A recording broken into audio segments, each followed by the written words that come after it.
As minhas irmãs, é uma honra estar aqui com vocês, né, nesta tarde, e dizer que Deus quer falar com a gente é exatamente a letra desse louvor, é o que Ele tem ministrado em mim.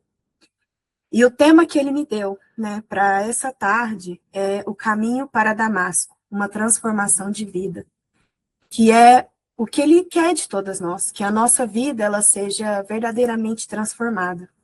Eu quero começar uma leitura breve com vocês. Está lá em Atos, no capítulo 22. Eu vou até colar aqui no chat também, para quem quiser acompanhar.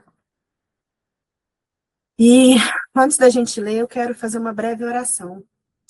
Senhor, meu Deus, meu Pai, que não seja nada de mim, mas seja tudo do teu Espírito.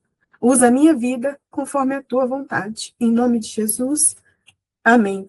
E a palavra que nós vamos ler essa tarde diz assim: Então Paulo disse: Sou judeu, nascido em Tarso, na Sicília, mas criado nesta cidade. Fui instruído rigorosamente por Gamaliel na lei dos nossos antepassados, sendo tão zeloso por Deus quanto qualquer de vocês hoje.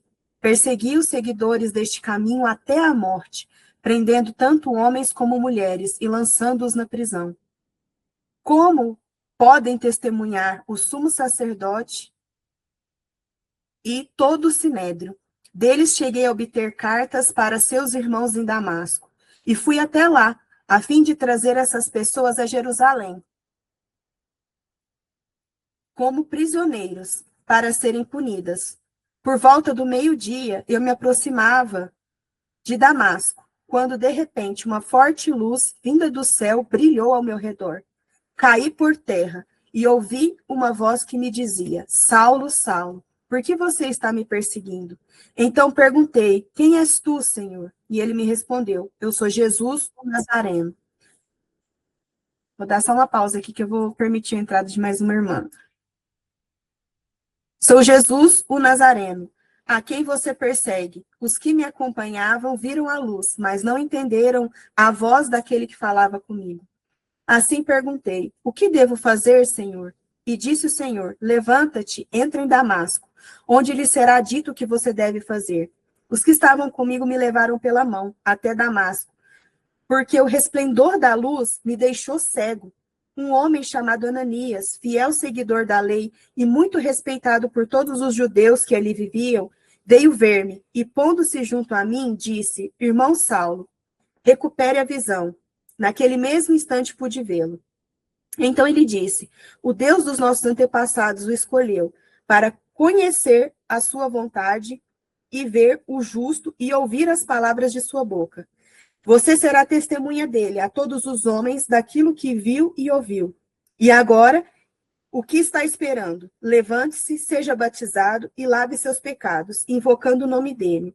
Quando voltei a Jerusalém, estando eu a orar no templo, caí em êxtase e vi o Senhor que me dizia: Depressa, saia de Jerusalém imediatamente, pois não aceitarão o seu testemunho a meu respeito. E eu respondi: Senhor, estes homens sabem que eu ia de uma sinagoga a outra, a fim de prender e açoitar os que creram em ti. E quando foi derramado o sangue da sua testemunha Estevão, eu estava lá, dando a minha aprovação e cuidando das roupas dos que o matavam. Então o Senhor me disse: Vá, eu enviarei para longe, enviarei aos gentios. Amém? E a gente vê essa história retratada no livro de Atos pelo menos mais umas 2 vezes, né? Eu trouxe aqui, por exemplo, o Atos 9 e o Atos 22 que nós acabamos de ler.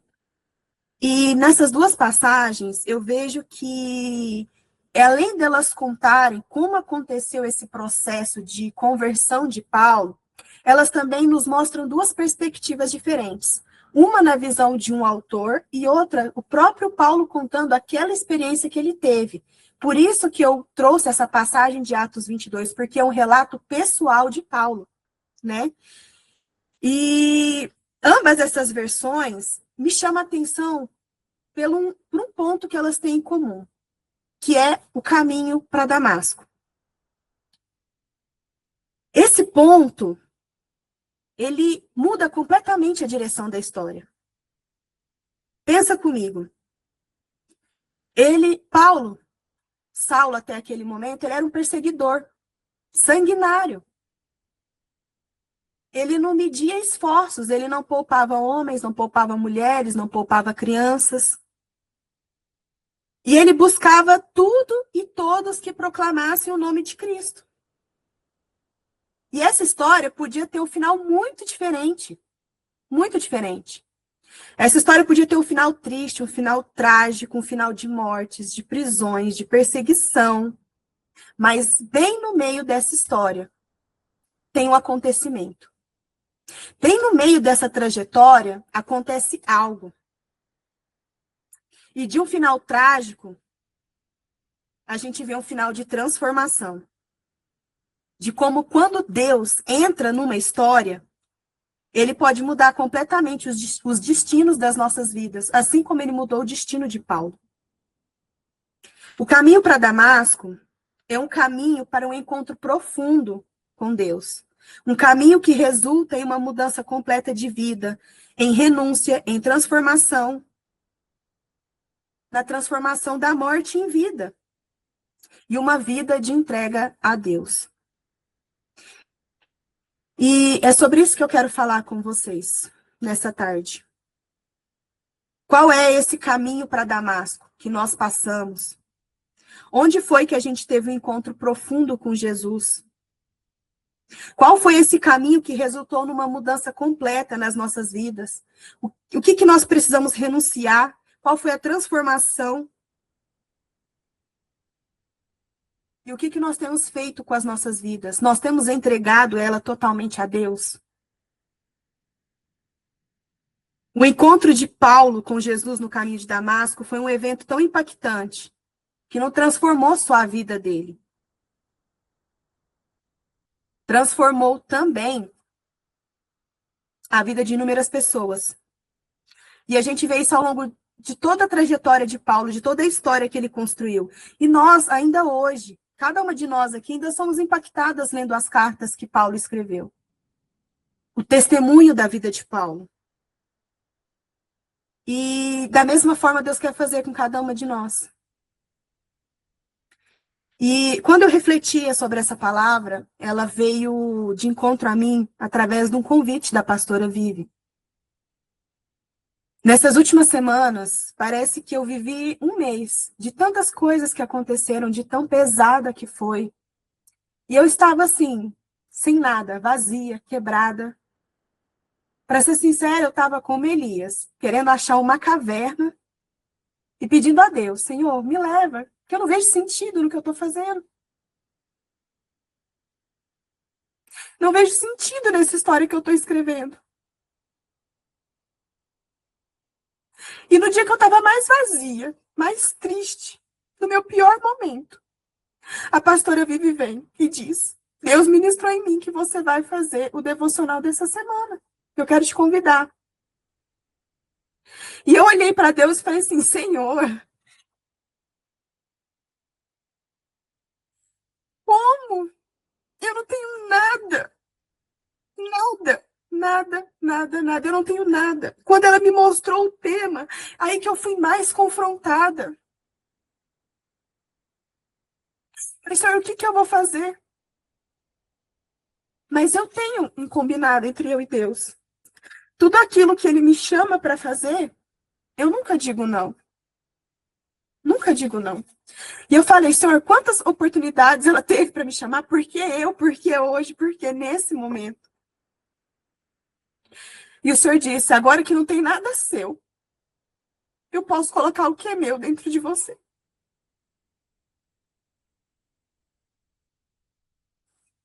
Eu posso colocar o que é meu dentro de você. E eu vou usar a sua vida como eu quiser. Então, eis-me aqui. Eis-me aqui. Então, eu quero refletir com vocês sobre esse caminho, pelo qual cada uma de nós ou já passou, ou está passando, ou precisa urgentemente passar por esse caminho de transformação. Um caminho que marca um antes e um depois na nossa história. Que faz com que tenhamos um encontro tão profundo e transformador com Deus, assim como Paulo, nos fazendo renunciar a tudo. E quando eu digo tudo, é tudo mesmo. Até mesmo abrir mão do nosso próprio nome, da própria identidade que a gente criou para cada uma de nós. Como disse a Josi, né, na live, as máscaras que nós criamos para poder conviver em sociedade. É abrir mão de tudo. É renascer para uma nova identidade em Cristo, verdadeiramente. Saulo se tornou Paulo. O zelo religioso virou transformação pela palavra do evangelho. E neste dia vamos refletir sobre isso, sobre esse momento, sobre esse lugar onde cada uma de nós, verdadeiramente a gente teve um encontro com Deus, tivemos a nossa vida, a nossa história totalmente transformada por esse encontro. Às vezes a gente precisa voltar lá atrás, sabe? A gente precisa relembrar o que Deus fez, porque é tão fácil a gente esquecer. As coisas que acontecem todos os dias, que vêm para nos consumir, nos faz a gente apegar mais no que está ruim do que no que foi bom. Faz mais a gente perguntar por que o Senhor não está fazendo, mas faz a gente esquecer do que Ele já fez. E tudo que eu já fiz na sua história? E tudo que eu já fiz na sua vida? E de onde eu te tirei? Você lembra? É isso que Deus tem falado comigo. E viver a palavra é tão forte, porque Deus não permite que eu fale nada sem que eu tenha experimentado. Nada. Tudo isso que eu estou falando com vocês é algo particular meu, que eu estou passando. E é algo que Deus tem falado comigo, nas minhas aflições. No meu dia a dia, no meu levantar, no meu deitar. São coisas que o Espírito Santo vem trabalhando no meu coração. Então, quem era você antes do encontro com o Senhor? Paulo até então era chamado Saulo. Era um perseguidor sanguinário de cristãos. Paulo era conhecido, era prestigiado. Ele era reconhecido pela sua dedicação em perseguir e prender os cristãos. Ele foi doutrinado por Gamaliel, que era reconhecido no Sinédrio, era respeitado. Ele era mestre da lei. Saulo era respeitado no Sinédrio, no conselho judaico. Ele tinha forte zelo pela doutrina judaica. Ele estava tão comprometido com essa missão de perseguição que ele estava disposto a viajar, a ir para qualquer lugar, para qualquer cidade, para qualquer, sabe, qualquer buraquinho que tivesse alguém escondido, ele estava disposto a ir para encontrar e prender os seguidores de Cristo. Ele era obstinado. E eu paro para refletir sobre mim mesma. Sobre aquela Jéssica. Quem era aquela Jéssica antes de encontrar a Deus? Sobre como as pessoas me olhavam. Como o meu destino já estava pré-definido por cada uma delas. Como eu era só mais uma para sofrer, mais uma que não vai dar em nada, mais uma que vai ser mãe solteira, mais uma que não vai ter família, mais uma que não vai dar certo, mais uma. Mas quando Deus olhou para mim, ele falou, não é mais uma, ela é mais uma. Ela não é apenas uma, ela é mais uma. Ela é mais uma que eu vou transformar, é mais uma que eu vou moldar, é mais uma que eu vou trabalhar. É mais uma que eu vou levantar para mim. É mais uma que era improvável.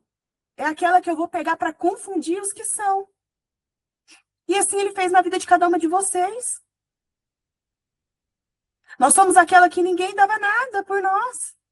Mas Deus pega, até a Adri falou, pega aqueles que não são para confundir os que são.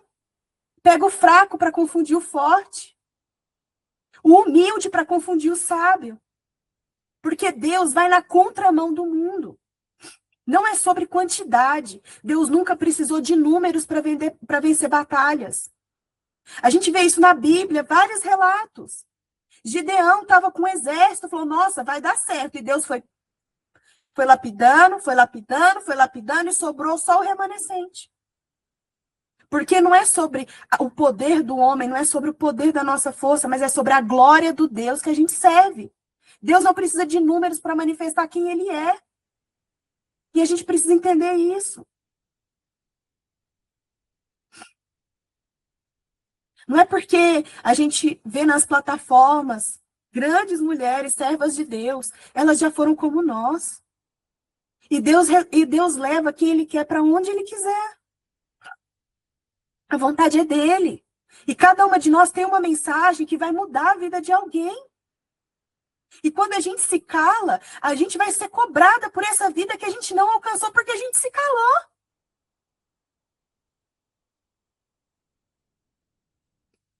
Então eu paro para refletir sobre isso. Sabe? Eu paro para refletir sobre aquilo que Deus quer fazer através da nossa vida. Nosso Deus é um Deus criador. Onde o homem enxerga só mais uma, apenas mais uma, Deus enxerga, nossa, mais uma que eu vou usar, mais uma que eu vou colocar para cooperar comigo, mais uma que eu vou levantar nessa terra, mais uma serva, mais uma filha, sabe? A nossa vida, ele usa a nossa vida de uma forma que é além das nossas expectativas. Ele usa o nome dele, ele manifesta a graça dele, o poder dele sobre nós. E nada disso é difícil demais para aquele que criou os céus e a terra. Não sei se é assim que cada uma de vocês se sente hoje como eu. Essa semana, eu só me sentia mais uma na multidão. Eu falei, para que eu tô aqui? Qual que é o sentido da minha vida? Para fazer o que eu faço? Tem tantas que fariam melhor. Mas Deus olhou para mim. E Deus confiou a mim algo que ele não confiou a ninguém. E assim é com vocês. Deus confiou algo especial à vida de cada uma de vocês, que ele não vai confiar mais ninguém. Porque a gente não é mais uma para Deus. A gente é uma. A gente é escolhida. Então, por mais que você se ache uma improvável, lutando para demonstrar o valor que você tem, porque a gente tem disso. A gente quer mostrar para as outras pessoas que a gente tem valor. Eu quero dizer a todas vocês que o nosso valor não está naquilo que a gente pode fazer. Nunca esteve. A gente tenta controlar tudo ao nosso redor. Vamos. A gente tenta fazer cronogramas, a gente tenta fazer projetos, sabe?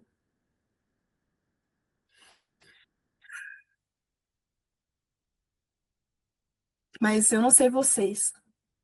Tudo aquilo que eu planejei fora da direção de Deus, nada foi para frente. Tudo foi frustrado.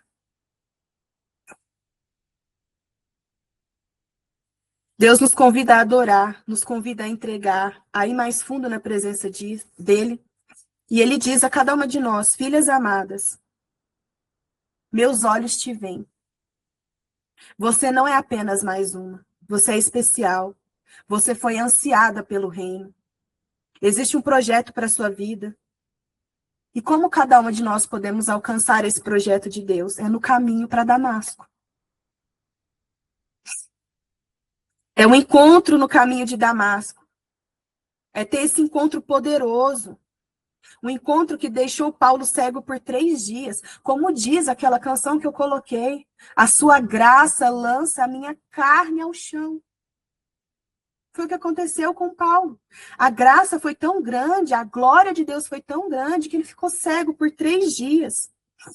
Durante esse tempo, ele não comeu, ele não bebeu. Provavelmente ele ficou ali refletindo profundamente sobre o que havia acontecido, porque ele saiu obstinado para cumprir uma sentença, para prender cristãos, para interromper aquilo que Deus estava fazendo. Mas ele teve uma surpresa no meio do caminho. Um encontro que foi marcado, mas ele não foi comunicado que aquele encontro aconteceria. E de repente ele foi tomado por essa grande luz E a vida dele foi dividida em um antes e um depois. E a nossa vida? O que está dividindo a nossa vida num antes e num depois? Isso que Deus nos chama para fazer hoje. Deus nos chama para entregar o controle que nós pensamos que nós temos sobre a nossa vida, sobre a nossa própria história, nas mãos dele. Às vezes, é como eu falei, a gente passa horas se programando, se planejando. Mas Deus está falando assim: a sua felicidade não está em quanto você pode controlar as coisas ao seu redor, porque não está no seu controle. Nunca esteve. A palavra nos diz: quem de nós pode acrescentar ou tirar um minuto sequer, um segundo sequer da nossa vida? A gente faz tantos planos para o amanhã, a gente nem sabe se a gente vai chegar lá.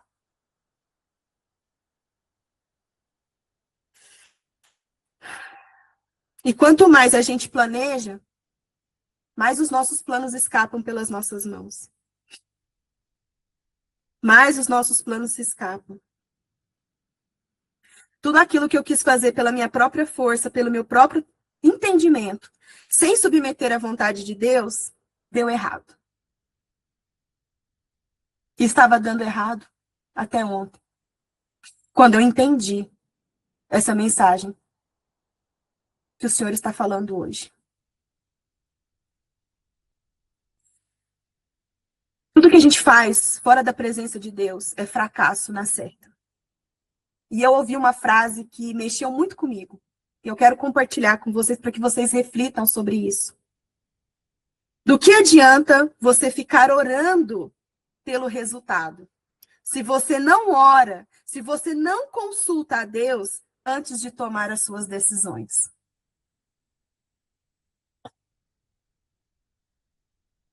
Do que adianta orar por um resultado que Deus não participou do processo? Se você não perguntou, se nós não consultamos o Senhor, se aquela era a melhor decisão para ser tomada. Aí a gente fica, faz campanha, a gente se humilha para que o resultado dê certo. Mas, na verdade, a gente só quer impor a nossa vontade a Deus.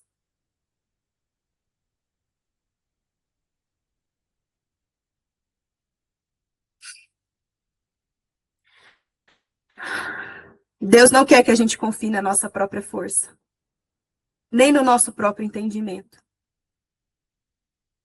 Precisamos aprender a chamar a Deus para participar das nossas decisões. Submeter tudo a Ele, até mesmo as coisas mais simples. Mais simples. Desde o seu acordar de manhã: Senhor, que roupa que eu vou vestir? Senhor, eu tenho essa lista de coisas para fazer. O que o Senhor acha? O que eu faço primeiro?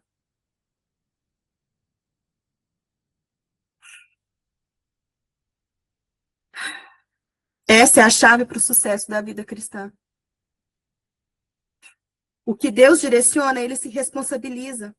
E se você está debaixo da obediência, a obediência gera bons frutos. Obedecer não cabe entendimento, porque a gente não tem a capacidade para compreender ainda. Nós estamos no processo. Eu como mãe, né? Eu como mãe, eu exijo muitas coisas da minha filha que não exige explicação, que às vezes eu não tenho como explicar porque ela não tem como entender. Mas que ela precisa me obedecer para que ela fique bem, entende? Se eu, como mãe, nem sempre dou todas as explicações porque a minha filha não tem a capacidade de entender, quem dirá Deus conosco? Obedecer não requer entendimento, requer obediência. Só obedecer. Só ir lá e fazer o que Deus está mandando. Mesmo que você não entenda, mesmo que pareça loucura aos teus olhos. A gente precisa obedecer. E eu quero que vocês se atentem a um detalhe, porque a irmã Elaine trouxe para a gente, no nosso último encontro, sobre o significado dos nomes. E isso me chamou muita atenção. E eu confesso que eu fui procurar o meu, e eu questionei o Senhor sobre o significado do meu nome, diante de toda a circunstância que eu tenho vivido, sabe? E quando eu fui procurar o significado do nome Saulo, e do nome Paulo, foi isso que eu encontrei. Saulo significa o que foi pedido a Deus, o que foi desejado. Esse é o significado do nome Saulo. O nome Paulo significa pequeno ou humilde. Quando Deus muda o nome de Saulo para Paulo, ele muda também o destino dele.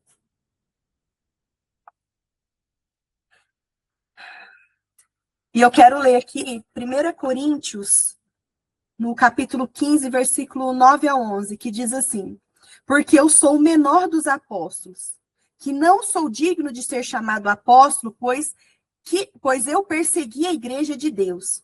Mas pela graça de Deus, eu sou o que eu sou. A sua graça para comigo não foi vã. Antes trabalhei muito mais que todos eles. Todavia, eu não, mas a graça de Deus que está comigo. Então, seja eu ou seja eles, assim pregamos e assim haveis crido. Olha que impactante. Olha que impactante. O nome não mudou somente por mudar. Ele mudou porque o propósito mudou. Então, nessa passagem, nós vemos muito bem que essa transformação na vida de Paulo, de Saulo em Paulo, foi uma mudança de postura, foi uma mudança de caráter, foi uma mudança que gerou transformação. Deus entrou nas nossas vidas para que exista um antes e um depois na nossa história. A gente não pode entrar numa nova história com a postura de uma vida velha, com pensamentos de uma vida velha.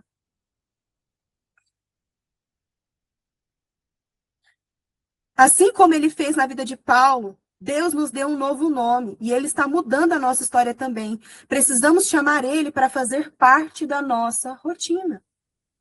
Paulo precisou ficar cego temporariamente para quebrar o seu orgulho, tomar as decisões corretas.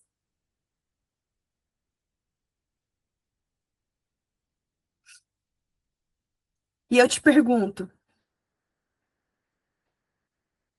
será que Deus não tem feito a mesma coisa com a gente? Tomar decisões sozinha é orgulho. Não querer que a sua vontade seja contrariada é orgulho. Ficar com raiva porque você criou na sua mente um script. Eu não sei se vocês são assim, mas eu crio um script na minha mente. Eu dou um papel, eu dou falas, eu dou ações para cada pessoa.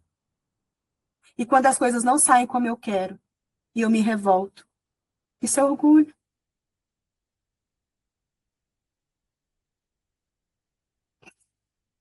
Precisamos que o Senhor quebre o orgulho dentro dos nossos corações. O orgulho é uma emoção muito complexa e ela pode se manifestar na arrogância, na autossuficiência, na falta de perdão e até mesmo na rejeição que nós possamos ter sofrido ao longo da nossa vida. E o orgulho é algo tão perigoso, que ele pode se infiltrar em qualquer lugar, em qualquer ferida que a gente possa ter tido. Ele pode até se disfarçar, muitas das vezes, em outros sentimentos. E parecer sentimentos que são bons, mas na verdade é orgulho. A necessidade de você ser elogiada a todo momento, de você ser reconhecida, é orgulho.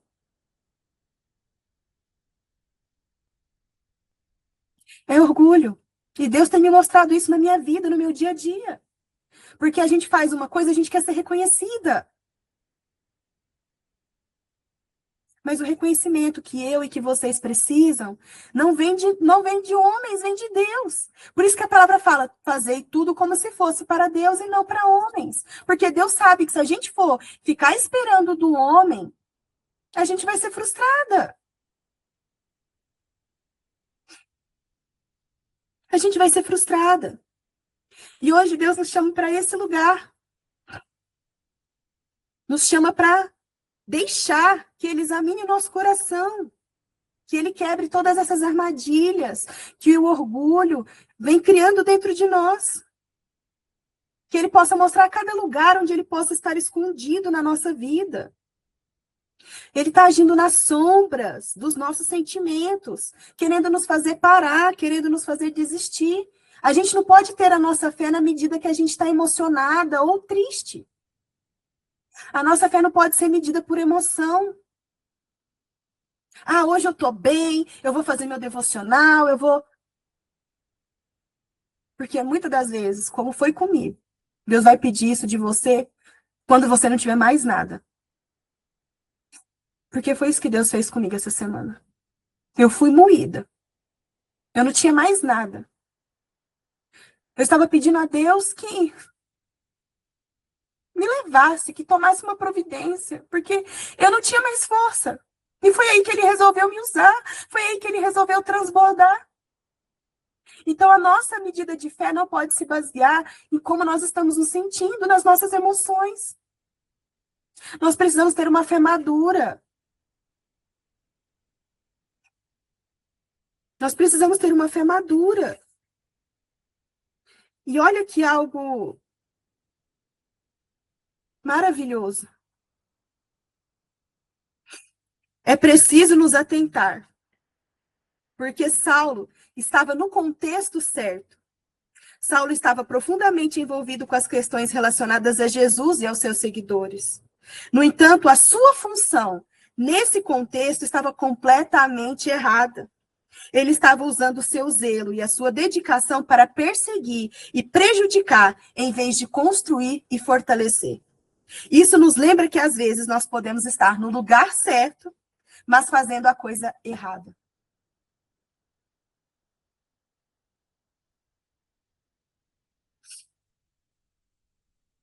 E eu falo isso com vocês com o meu coração aqui quase saindo pela boca. Quantos de nós que estamos nesse lugar certo, mas fazendo o que é errado? Deus nos chama para muito mais do que isso. Ele nos chama para estar no lugar certo, fazendo a coisa certa, tendo a postura certa, agindo da forma certa. Não adianta estar no lugar certo e fazer a coisa errada. E não adianta fazer a coisa certa no lugar errado.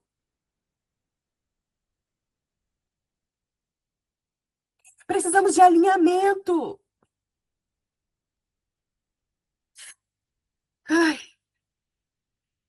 é essa a experiência que a gente precisa ter com Cristo, que vai transformar a nossa vida.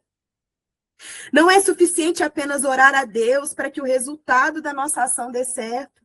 Se o processo, se a decisão, se o começo já começou errado. Precisamos de um encontro genuíno com Jesus. Um encontro que mude a nossa perspectiva, que mude realmente a direção da nossa vida.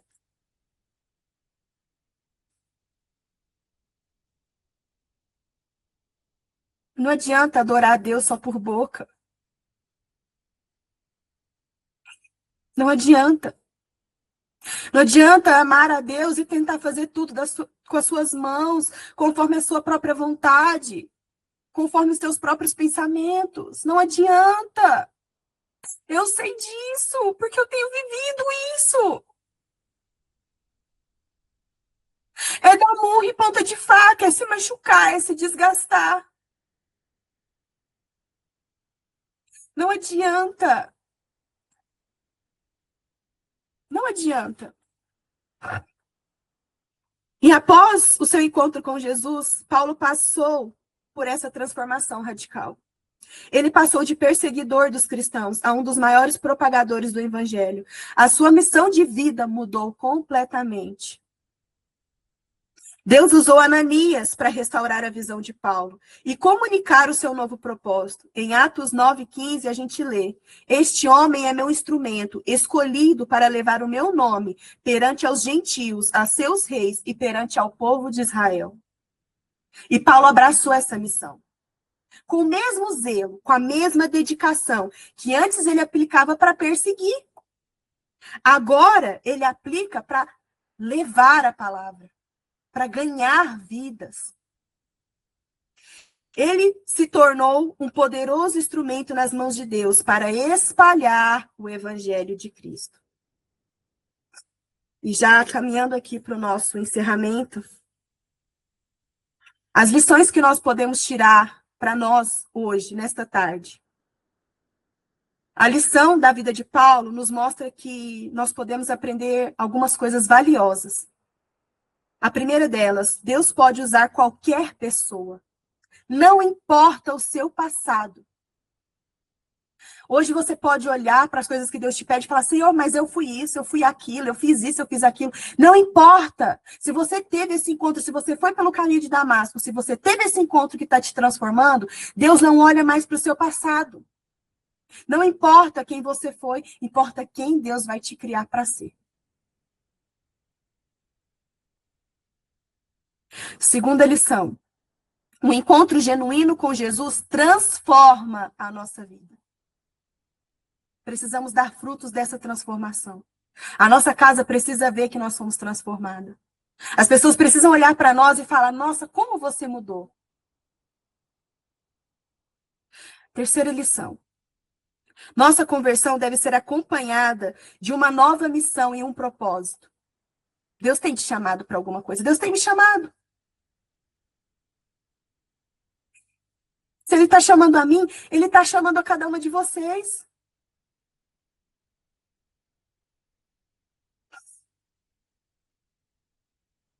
Quarta lição. Às vezes precisamos reexaminar se estamos no contexto certo, mas com a função errada.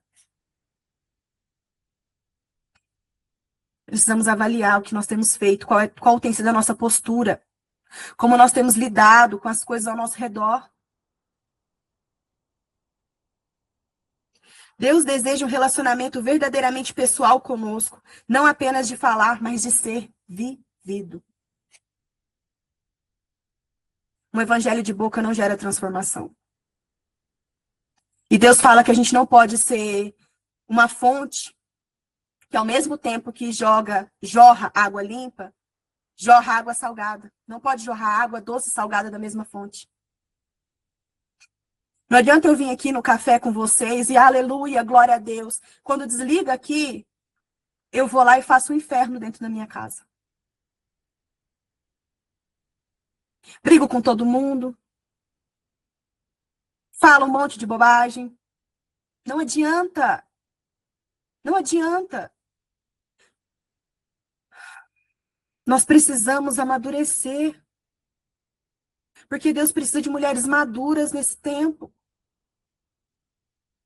E eu falo para vocês, um testemunho meu. Eu entrei nesse café me sentindo uma menininha acuada. Uma criança. E hoje eu estou vivendo os frutos da maturidade. Hoje eu me enxergo como uma adulta, com a idade que eu tenho na presença de Deus. Mas antes eu não me enxergava assim. Eu até comentei com a Jo, que eu falei, eu pedi para Deus mudar meu guarda-roupa. Porque não que eu me vestisse de forma indecente, jamais. Mas as minhas roupas refletiam aquilo que eu estava dentro de mim. Aquela menina. E agora eu não me vejo mais como menina. Eu visto aquelas roupas, não sou mais eu. Então a gente precisa refletir isso na nossa vida. Essa maturidade que Deus está construindo. Isso está na mudança de postura, na forma de vestir, na forma de se comportar. Não temos mais tempo para ficar perdendo. Então essa história de Paulo, ela nos desafia a examinar a nossa própria vida. Nós tivemos um encontro genuíno com Jesus? Esse encontro transformou a nossa direção e o nosso propósito? Estamos vivendo a missão que Deus tem para cada uma de nós? Ou a gente ainda está brigando com Deus? Fala, não, Senhor, eu quero do meu jeito, não vai estar dando para te obedecer agora. A gente está negociando com Deus?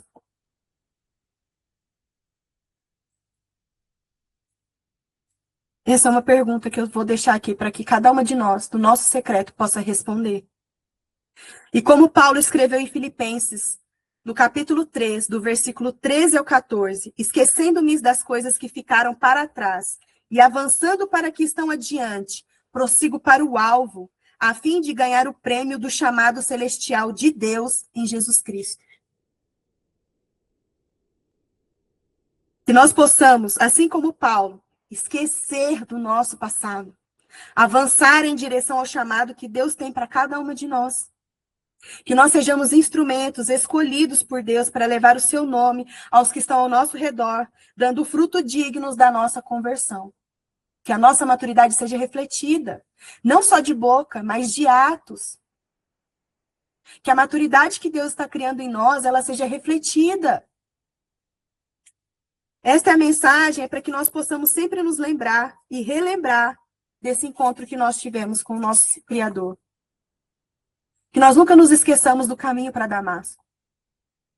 Que nos tempos difíceis, nós possamos, em vez de contar o que não está dando certo, conte o que deu certo. Conte aquilo que Deus fez de bom. Conte aquilo em que Deus tem se manifestado.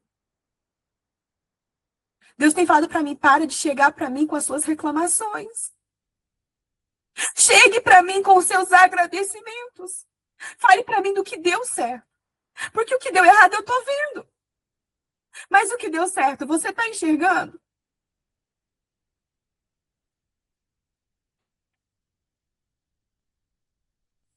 O que deu certo, você está enxergando?